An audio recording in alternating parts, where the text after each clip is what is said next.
Hello, in this video I'm gonna show you how to enable or disable auto pure video on Insta360 GO Ultra.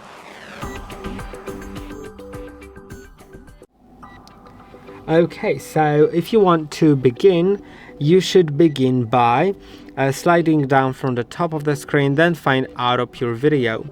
Pure video is a video mode that captures more light in worse lighting conditions. Now, if you just open a standard video mode and you have bad lighting conditions, it'll automatically switch to pure video if auto pure video is on.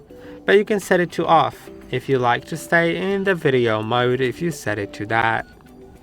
And you can also turn it on.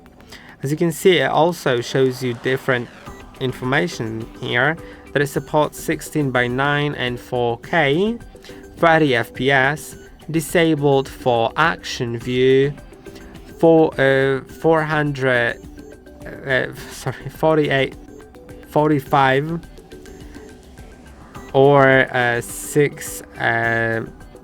360 degrees, horizon lock and clarity zoom. So these are disabled, but supports the 16:9 4K 30 FPS. Let's enable it, and I hope that this video was helpful. Don't forget to like and subscribe, and I'll see you in the next one.